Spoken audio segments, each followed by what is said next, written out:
Can you start a podcast with me, please? I need something to do.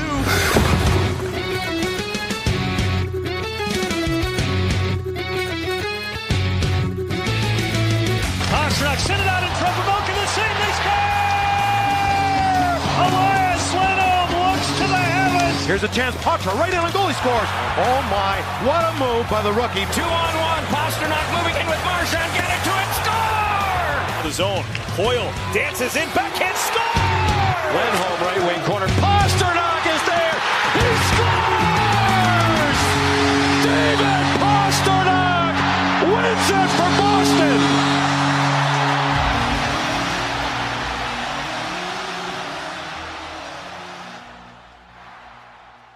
Hi, everyone. Welcome into another episode of Bruins Tape to Tape. It's CBA break week. And so instead of talking about nothing, we're bringing in a friend of the pod, a mutual through our podcast network to talk a little bit about the struggles of being a fan in the Eastern Conference of the NHL this year, because it's the upside down. It is the bizarro world of the East. So I'm welcomed in today with my co-host, of course, as always, Maria. How's it going, Maria? Hello, hello. Glad to be here. Absolutely. And of course, Jimmy from the Blue Seats, Rangers extraordinaire fan. Welcome. We've had a couple of interactions in the past, and we love chatting with you. And we're so excited to have you on our side of the show this time. So welcome in. How are you? First of all, extraordinaire is the wrong word to use when it comes to me. I'm no extraordinaire of everything, but I do appreciate the kind words. But in all seriousness, I'm doing extremely well. It's very cold and windy here in New Jersey as we speak right now. But other than that, I'm doing well. I'm doing well, and despite the fact that my team is struggling right now, although at the time of this recording, they're currently playing Dallas and they're winning 2-0, which is a shocker. But hey, that's subject to change. But I appreciate you ladies having me on the show. It's good to chat with you both again. And yeah, I'm looking forward to venting more about our team struggles. Yes. Wallow with us. Yeah. Now, That's a good way to put it. Two original six teams, and we have so much in common right now. Yes. I know, right? Yes, you do. Good grief. Well, so this is also the second episode of, I guess, a mini series that we have inadvertently created, which is talking with another original six, another fan of a team, not only from an original six, but also for a team in the East that has found themselves struggling in a way that was unexpected. So in our first episode, friends of the pod, Adrian and Mo, spoke with a friend who is actually a Buffalo Sabres fan. Not original six, but still struggling even more than usual. And that says a lot for Buffalo. And I am... The Sabres always struggle. What else is new with them? But this was epically struggling. 14 losses in a row. And so I'm going to put Adrian on blast because he's the one who started this. I'm going to call it the curse of bringing up the fact that we have this conversation. And then it's like The Ring, and we've now watched the movie and we have to try and tell someone about it. So he had that conversation, and then Bruins started to really tailspin, and Buffalo was doing really well. So this is my attempt to pass our bad luck onto you. Sorry, Jimmy, tricked you into coming on the show for this purpose. No. I'm really not that evil. I'm the evil one, Jimmy. I don't know. I don't know what's happened to her in 2025. The Bruins. We're not even a week in yet already. She's pulling this nonsense. What's going on? I know. I don't even know who she is right now. I know. In our Discord, I was going off on the Bruins, and I'm like, what is happening? I'm the optimistic one, and here I am screaming and yelling and cursing them. Like, this is unheard of. So this is really telling you, I'm not taking the blame for that. The season that we've certainly had, hot out of the gate. Why don't you just really quickly give us the cliff notes of what exactly has happened from puck drop on, whatever it was, October 7th to January of 2025. What happened? Did you start out strong and something like, give us the theme of what's been going on. The Rangers look like they started the season on a freaking mission. Yeah. They started out 8-2-1, and then ever since then, everything just, for some reason, fell off a cliff, and unfortunately, it continues to be that way. Even though, again, at the time of this recording, they're beating Dallas right now, but that's subject to change. But look, if you would have told me going into the season that the Rangers would be the New York Rangers, who won the President's Trophy last year, who made it to Game 6 of the Eastern Conference Final last year against the Panthers, who, by the way, we're going to be a tough out anyway. Nobody was stopping the Panthers. Let's all face it. We knew the Panthers were a better team going that series, even though I foolishly picked the Rangers in 7. That was stupid on my part, but hey, I picked the Rangers in 7 too. We all did it. There you go. There you go. We're all even then. But no, seriously, if you would have told me that this team would be at the bottom of the Metro, I would have said you were absolutely nuts. There's no chance. But unfortunately, here we are. And I just, look, I don't know exactly what's happening with this team. All I do know is that from what I've heard, apparently there's some drama going on in the front office with Chris Drury. I don't know exactly what's going on. I'm not in that office. I don't know. But all I do know is that... my theory. Well, there you go. We'll definitely get into that. I know you have your theory. We talked off the air about that. But the bottom line for me is just these veteran players suck. I mean, let's just call it what it is. No, seriously. Yeah. Chris Kreider, look, I know he's hurt right now. He just got placed on IR. That doesn't help our case at all. Zibanejad's having the worst season of his entire career. He's fallen off a cliff. Keandre Miller is so inconsistent, it's a joke. Trouba got traded. Kako got traded for absolutely no reason at all. It's just turmoil everywhere you look. And I really don't see any... If you want to point to a couple of positives, look, Jonathan Quick's had another stellar season despite the fact that his team is not doing good right now. He's been fine. And look, Will Cooley's been another bright spot as well. That kid's going to be an absolute stud. But other than that, you really can't tell me another bright spot on this team right now. Their defense is the worst I've ever seen it in 12 years watching this team. This is the worst defense I've ever seen by any Ranger team. Okay? And their shooting ability is god-awful. They can't generate anything on the power play. They can't generate anything 5-on-5. They can't block shots. Does this sound eerily familiar? Does Chris to your team. shoot on power play too? Yeah, to your team. Holy moly. Wow, this is even more eerie than I expected. You know, you've got your young defenseman who is extremely inconsistent. Ours is Mason Lowry. You've got your franchise goalie just signed a massive contract, performing below standards. Ever since he got that contract, he's been struggling. Hello, Jeremy Swayman. Welcome to our world. No, again, granted, it's not all of his fault that his defense can't do anything in front of him, but even still, I digress. Go ahead. It's the same thing, right? Exactly. It's the exact same thing. Now, he's not totally, Jeremy Swayman is not completely the victim. I mean, certainly there are plays or you're watching him, handle the puck and he passed it directly to another touching opposing the puck. player. Puck handling has been an abomination this season. Right. An abomination. But he's also got a horrible goals against average because the Bruins have had at least 3 losses this season where they've allowed 8 goals because nobody out front was doing their job. So, Maria, you've got a theory. What's your theory? So when I first started hearing the rumors about the Rangers and Drury wanting to trade Trouba and Kreider, both names were coming up, right, in various social media posts. I'm like, well, they've been trying to trade Trouba for, it seems like 2 years, a couple of years now, right? But why would you want to trade last year? Yeah. But he's your captain. He's your captain. And so I thought that can't.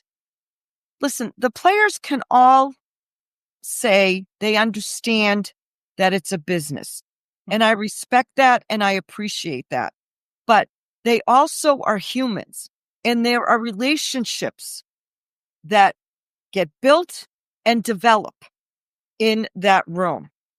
And when you publicly decide that you're going to throw your captain's name out on the trade market, number one, and then number two, it turns into a soap opera because you let it become a soap opera, that cannot resonate well.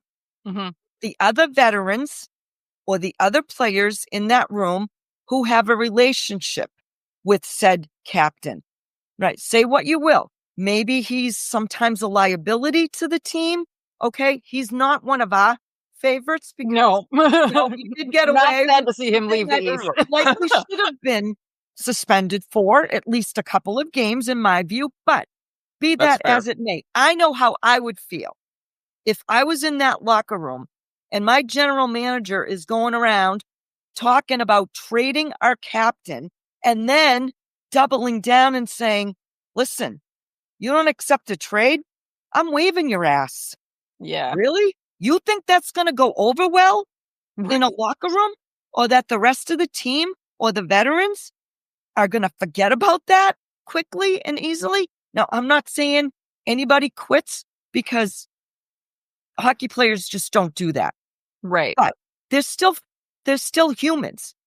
And this could not, in my view, could not have resonated well with players in that locker room.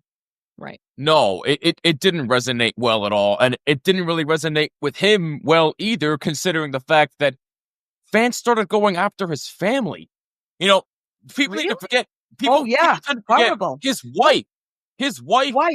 Yeah. Had a hospital residency in New York. Yeah. She's a doctor. That's kind of why he was hesitant to even accept the trade offer or accept getting put on waivers. So that aspect, you totally get that. That's your family. That's your livelihood. You want to support them. I 100% get that aspect. But the second I saw those tweets of everybody going after Jacob Trouba and his wife, I literally said, what the hell are you doing? Like, look, you could say what you want about his on-ice play. I get it. Look, has he been the best captain? No. I'll be the first to admit that. He was not the best captain for this team. But, Maria, you said it best. Who put him in that position? Who put him in that position? Exactly. But you said it best, Maria. He's a human. People forget that these athletes, yes, they get paid millions of dollars. Yes, they're expected to do great things. Yes, they're expected to do this and that every single night they play. But don't they have feelings too? Just like us? You know, we're just fans. We watch the game. We analyze it. We're supposed to come on here and tell the truth sometimes. I say sometimes because we don't really like to, because we expect great things of our teams. But beside the point, in all seriousness, we expect great things from our teams every single year. And those expectations are sometimes a little bit too sky high.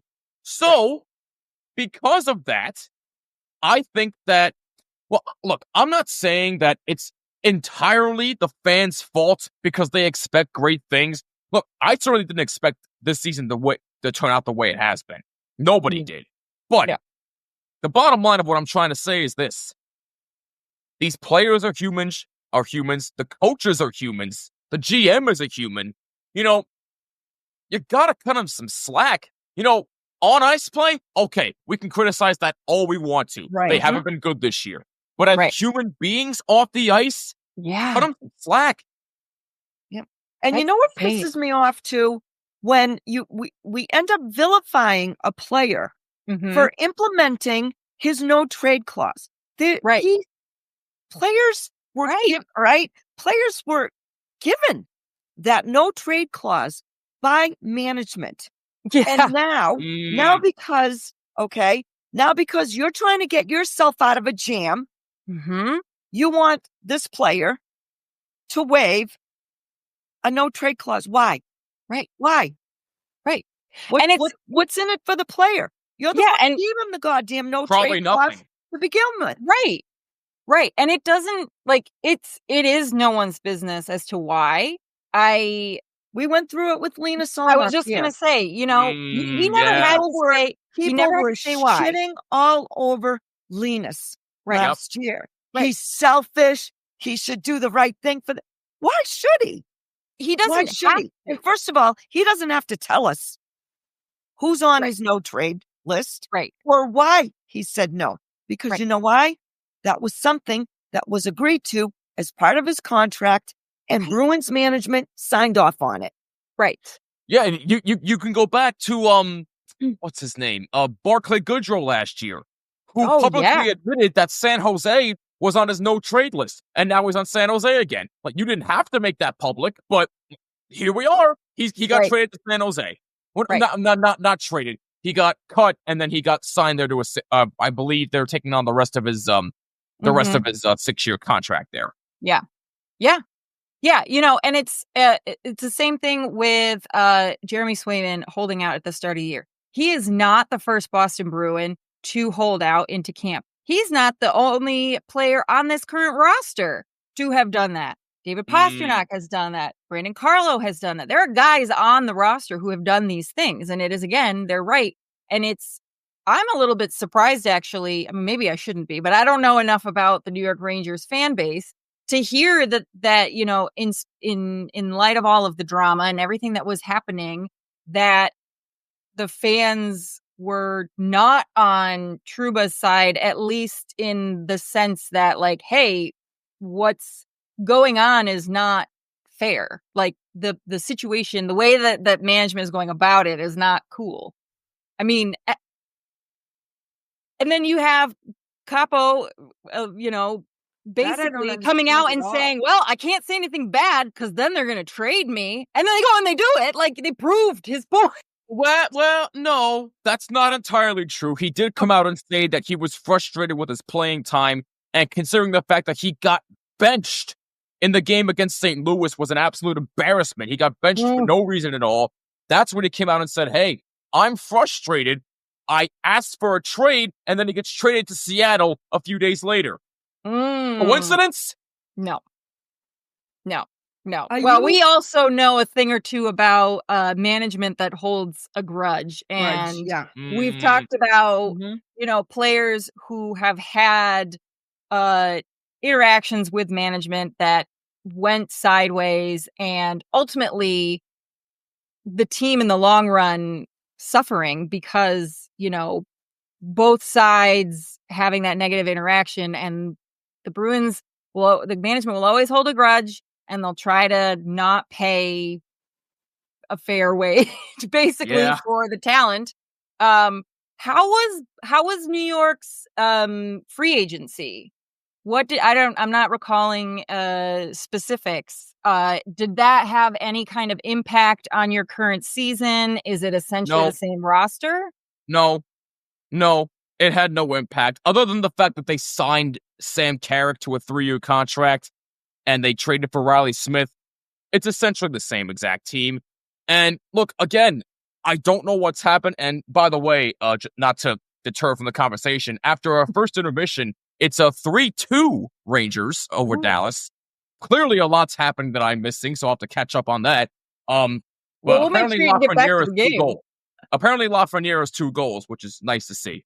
But listen, finally, this fan base, I love them, but I don't like them at the same time. I love them because they're passionate. I love their passion for the team every year.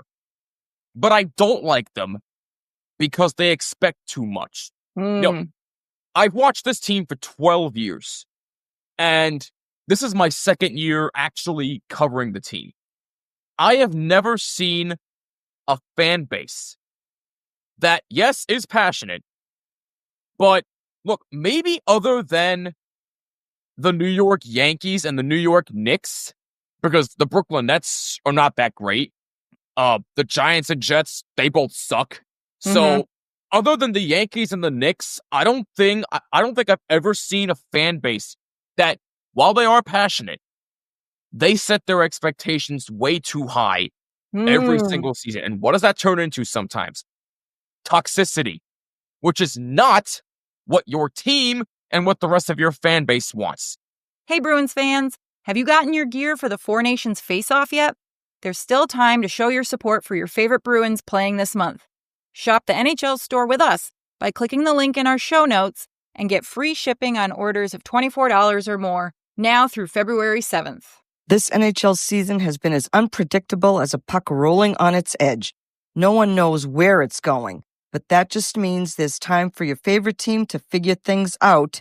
Fingers crossed that my Boston Bruins figure things out, and games left for you to get in on the action at DraftKings Sportsbook, an official sports betting partner of the NHL. It's super easy for first-timers to get started. Try betting on something simple like picking a team to win, or my favorite bet is an anytime goal scorer.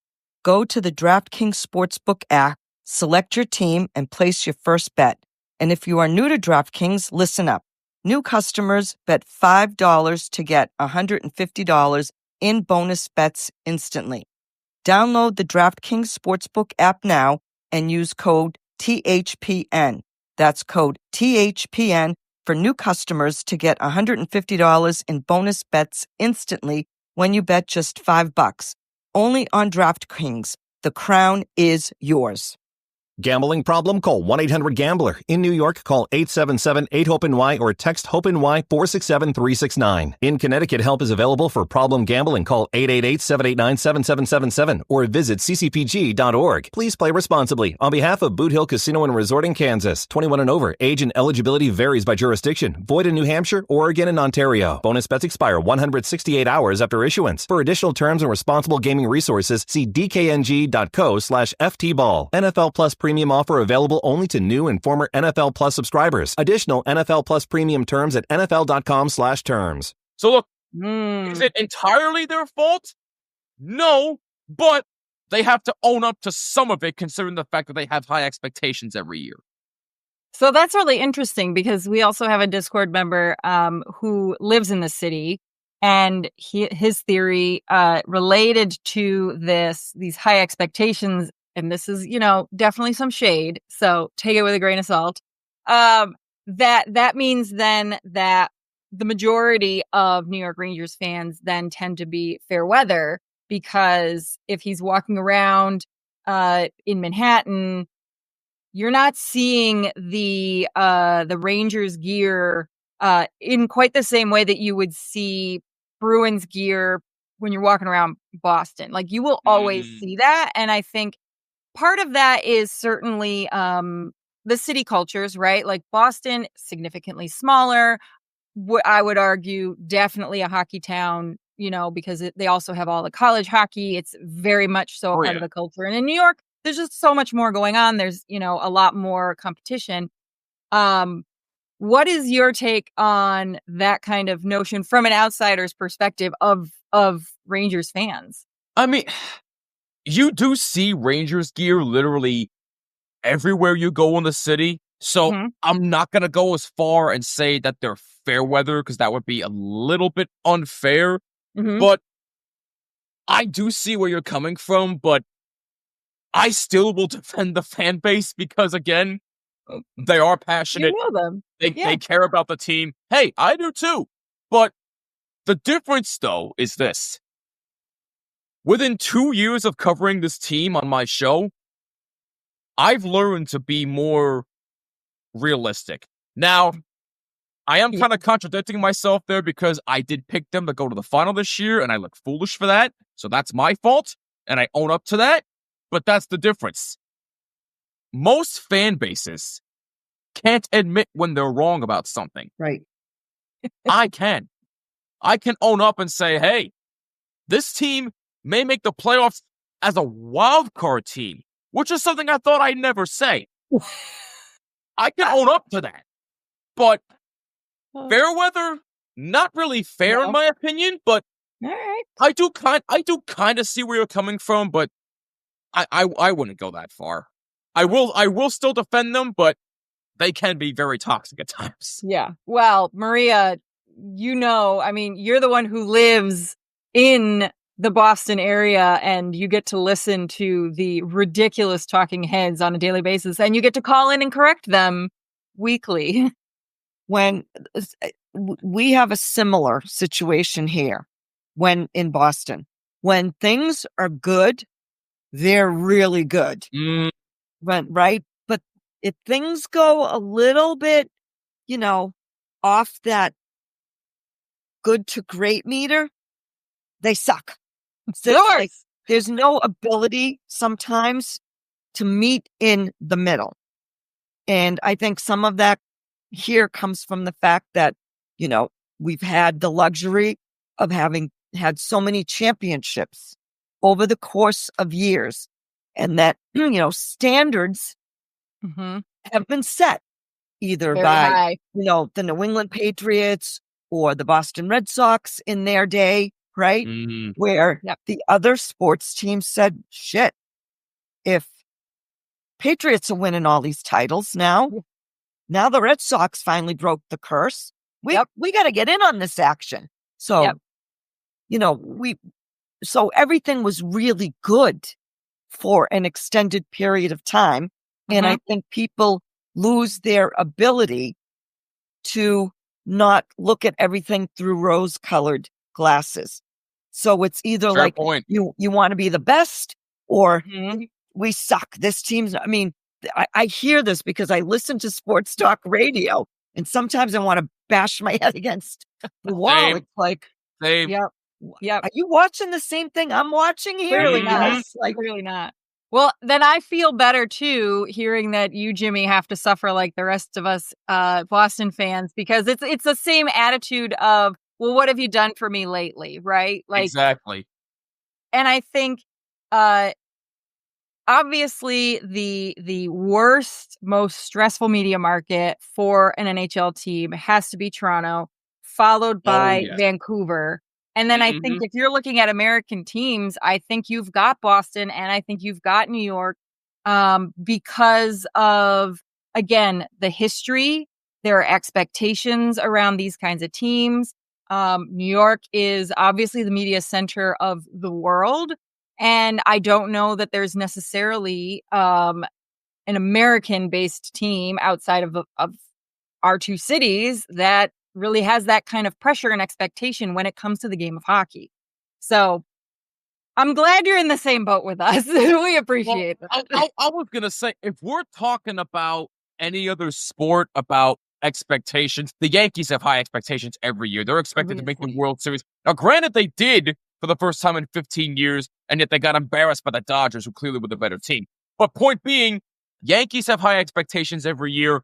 Giants and Jets have no expectations at all, even though they might bring Aaron Rodgers back. I don't freaking know what's happening there. I'm no football analyst. But what I do know is that about hockey, we got our own mess with the Patriots here. Hey, you know what? You know what? At least you can say you have a quarterback. Drake May looks like the real deal. That's just me. He does. But he does.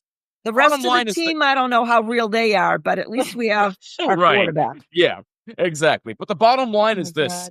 You do have a good point in saying that when it comes to hockey, as much as the fan base likes to heighten expectations sometimes, I feel like the fan base that has the higher expectations are the Knicks. Because the Knicks, as much as they have sucked, now they're finally relevant. They made the playoffs, and, the Knicks now have high expectations. They're expected to be a top NBA team every single year, but we know that's probably not going to happen every single year now. But same thing with the Rangers. Again, nobody expected the season to go as far down below as it has. But once again, people had these high expectations. Some people, like myself, expected them to go to the Stanley Cup final, not win it, but at least go there. And now all of a sudden, their season is going right down the tubes. Yeah. Well, and they won the President's Trophy, and that is cursed for a reason. Which apparently is a curse to some. No, you didn't know? It's not. You didn't know? It is cursed, Jimmy. I've heard about that for the past few years. I mean, I don't know what to believe when it comes to that. I don't believe in curses, so I refuse to believe that. But Who knows? It's a thing. It's a thing. Who knows what the truth is anymore today? Jimmy, Check out my Substack. I wrote all about it. No, so I'm the math nerd. Jimmy, So are you surprised Peter Laviolette still has his job? yeah, what do you make of that? No. Because No. you're not. No, I'm not surprised. Because, look, do I want him to hold his players more accountable? Yes, 100%. I'm not going to deny that. But at what point do we blame the players for not doing their job? Well, that's the thing. The coach can only take so much of the play. Look, I'm asking in a rhetorical manner, simply because we, have a franchise that in the last handful of years has fired 3. Count them, 3. And yeah. Okay, like, here's the difference though with this year. The Bruins started out what, 8-9-1, I believe, and they fired Montgomery. Ever since then, they're back over 500. With the Rangers who started out hot, they're now at the bottom, and Laviolette still has his job.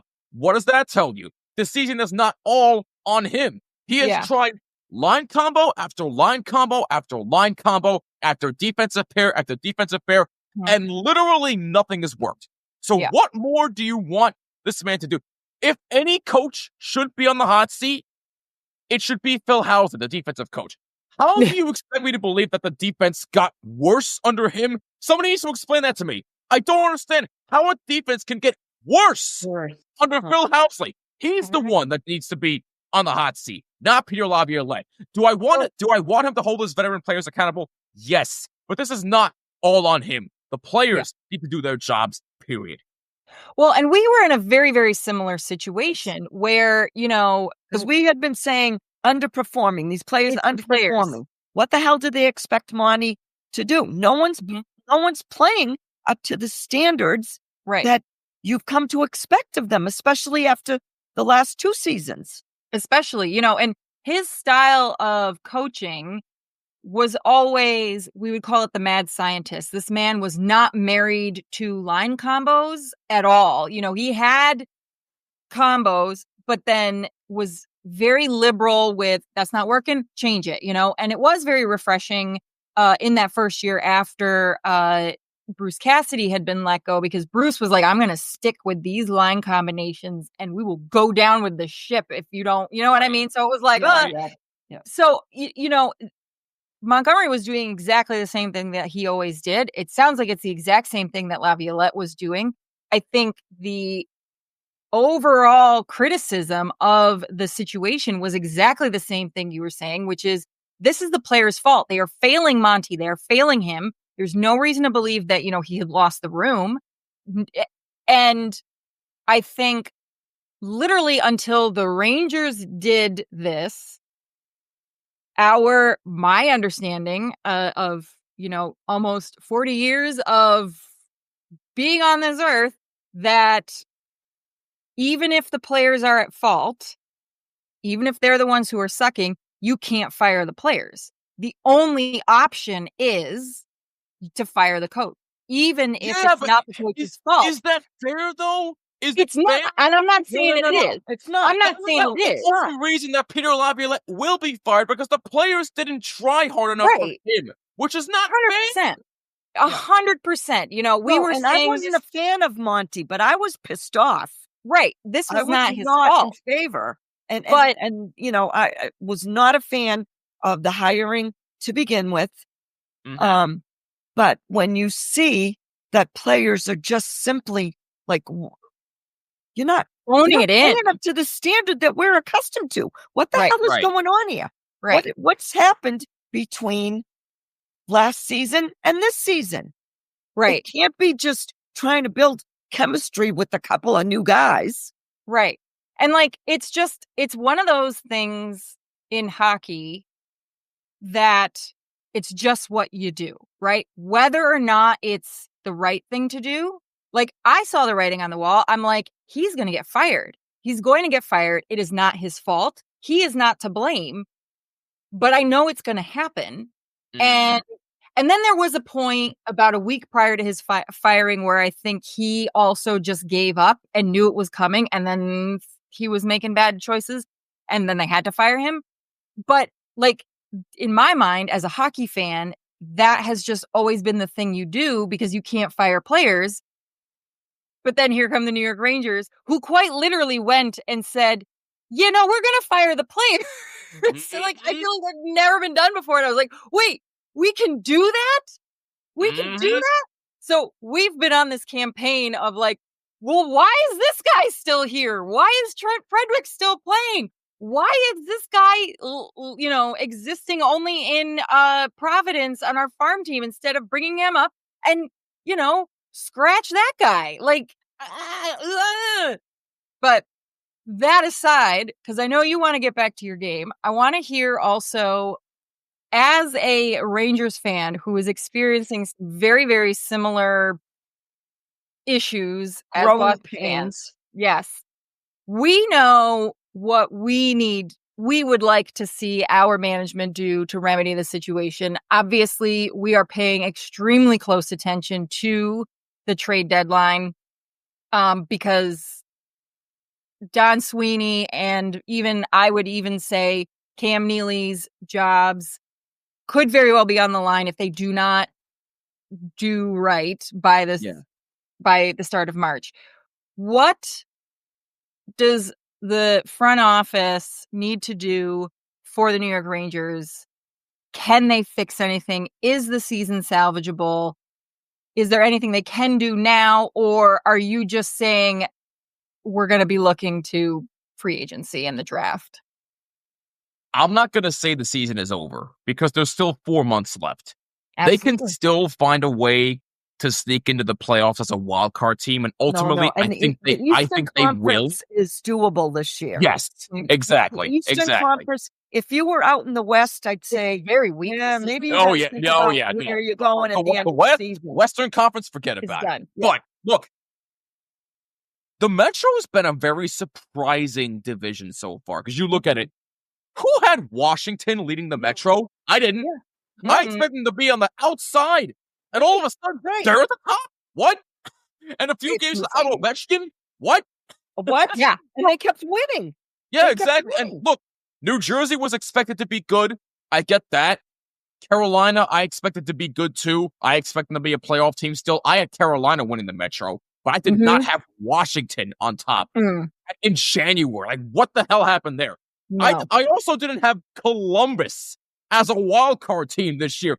How the hell did that happen? I don't know. Well, I don't know. It is the season of insanity because we're looking at the Montreal Canadiens are currently sitting in a wild card. Canadiens, them too. Potentially make their way into a wild card spot.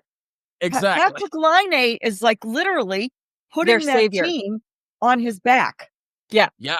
And wasn't his back hurt recently? Oh no, that was his knee. I'm sorry. That was his knee. I'm sorry. But anyway, look, I refuse to say this season is over because it's not. There's still 4 months left. None of us should because exactly. It's a crapshoot. It's a crapshoot. Exactly. But look, can they make the playoffs as a wild card team? I believe they can. But the only way that they can do that is, please, for the love of God, get better defensive players. Figure out what the hell's going on with Adam Fox, because I don't know what happened to him. He's fallen off the face of the earth. A North Trophy winning defenseman has fallen off the earth, and he's still young. Look, Lindgren, I like him. How old he is? Yeah, exactly. Look, he's got to be pushing 30 because he's a little bit older, I think, than Charlie McAvoy because they're BFF, he also is having a Charlie's persona non grata around here these days. Every time there's conversation about making trades, the first name that comes up is trade McAvoy in that contract. But we can't, so whatever. Yeah, no. So you want to see? You're thinking for the trade deadline, they got to pick up some defensemen? Yes, and who am I starting with? Keandre Miller. He's got to go immediately. He's too inconsistent to stay on this roster. Ryan Lindgren, I love him. I love how tough he is, but he is out of the lineup way too much. I would trade him, to be honest with you, and get a more reliable defenseman. Look, anything that you can do to get guys who can actually clog up the neutral lane and block shots in front of the goaltender, I will gladly take. I don't care if you're going to get Joe Schmo off the street of the Bronx. Anybody is better than Keandre Miller. And look, I'm not saying Ryan Lindgren is bad. He's tough, but he can only be tough for so long. He's off the ice way too much. It's concerning to me. So if I were the Rangers, I would trade Keandre Miller. I would explore shopping Mika Zibanejad, in all honesty, because he's had some worse. He's open to it. I just saw his name come up on a 1-for-1 deal in Vancouver, but Vancouver said a straight up trade for JT Miller, and they said no. Yeah. Which is very interesting. I mean, whatever. There's that whole drama out there. But if I were Vancouver, I would have rejected it too. I would have laughed hanging up the phone. That's just me. But look, bottom line is this. Do I still think the Rangers are a playoff team? Yes, but as a wild card team. They need to get better on defense. And if you want an added bonus, they should look for guys who can actually shoot. Now, look, Chris Drury did make a sneaky good move. He claimed Artur Kaliyev from the Kings off waivers, which is a sneaky good move. He's got a wicked wrist shot and a above-average snapshot, which I really, really love. So that could work out, I hope. I know he's been hurt to start the year, but I know he's good to go right now. So that's a sneaky good signing right there. But look, I truthfully do not know who they're going to get and who they're going to trade. But if one of those people traded is not Keandre Miller, we got a serious problem. If he is still on this team by summertime in the offseason, there's a serious problem. And if anybody's job should be in jeopardy, it's Chris Drury. Because I was going to say, if he does not do anything by the trade deadline, then I will be in panic mode and say the season is close to being over. Yeah. That's all. Do you think there is that legitimate potential for him, or is that just you as a fan? Because I think our general collective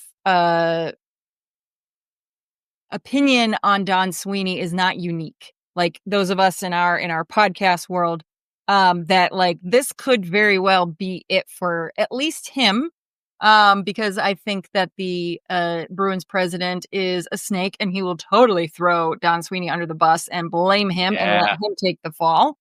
But considering, again, it just doesn't look good with the number of coaches and, you know, he's ultimately responsible for the construction of this roster and all this, that, and the other. So, like, I think that there is a legitimate potential that if he screws up the rest of the season, that he could actually be gone. Is that actually, you think, legitimately on the table for Chris Drury or not yet? No, I think it should be on the table. And some of the fan base feels the same exact way.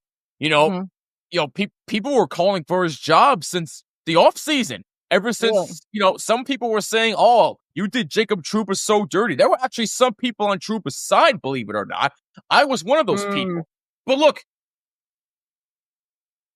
I'm not advocating for anybody to be fired because I don't want anybody to lose their pay. I want everybody to support their family. But if Chris Drury doesn't make a solid move here, I think there's a good chance that he could be out the door after this year.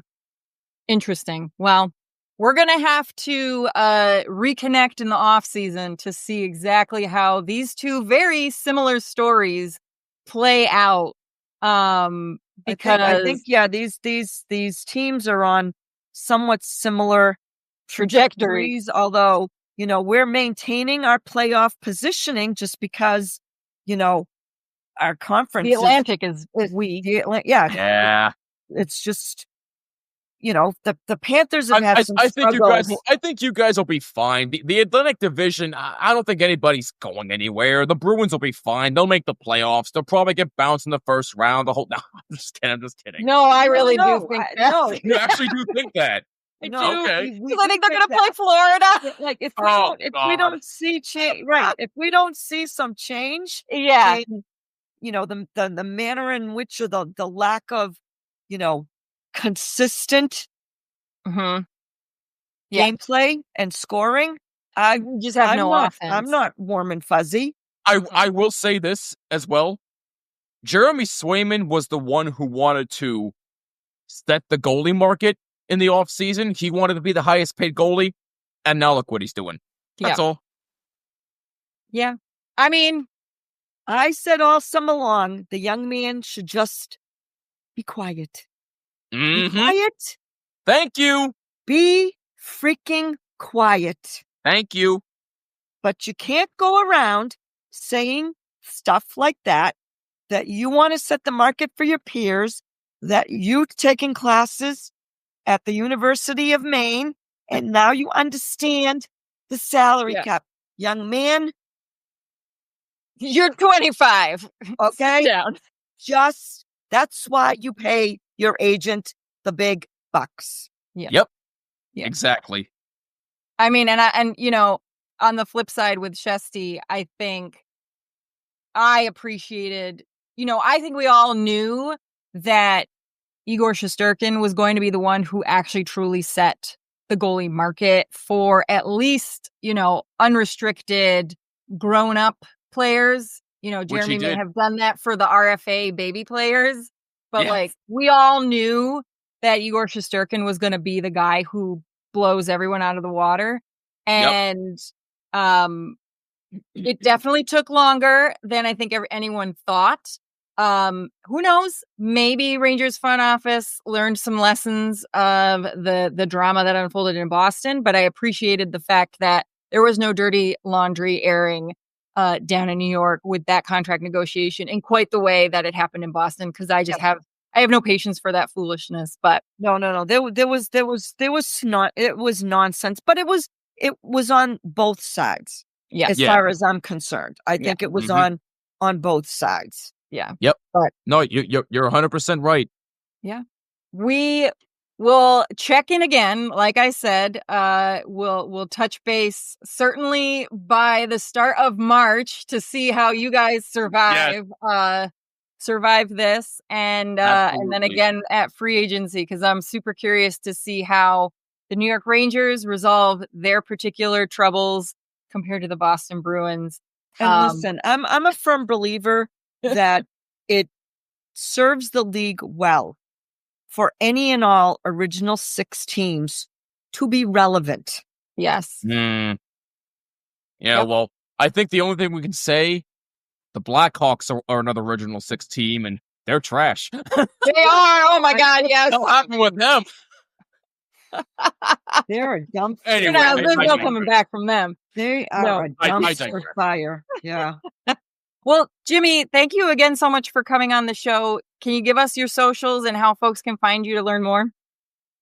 Absolutely. At Blue Seats 94 on Twitter or X, whatever you call it nowadays, and Instagram. Well, at Blue Seats 94, you can follow us there. And you can find us on YouTube, YouTube Music, Apple, Spotify, basically wherever you listen to podcasts. We actually just hit 100 subscribers on YouTube, so thank you guys very much for that. Oh, yeah, congratulations. Thank you very much. But I appreciate you ladies having me on, and if you guys aren't subscribed to these ladies, subscribe to them. What the hell are you doing? These ladies clearly are much better than I'll ever be. I'm just a guy. I don't know what I'm doing half the time, but no, seriously. Thank you, ladies, for having me on. It was a pleasure, and I can't wait to do it all again real soon. Thank you. Absolutely. Yes. We love keeping an eye on the original six teams. Yeah. And I do wish you well. I do wish you well. Thank you. Until you play us. Yeah. And then all bets are off. I knew that was coming. I knew it was coming. But no, seriously, I wish you ladies well, too. But no, it should be a fun rest of the year, hopefully, for both of our teams. Hopefully they get better. And somehow both of us make the playoffs. Let's just pray we're not playing each other at some point. But seriously, thank you ladies again. Let's do it again soon. Thank you. Of course. And as always, you can find us on YouTube, Spotify, Apple Podcasts. Make sure to follow us. Tape to Tape MK on all the different socials. And as always, go Bees. Thank you, Jimmy. Yay. I love it. One part.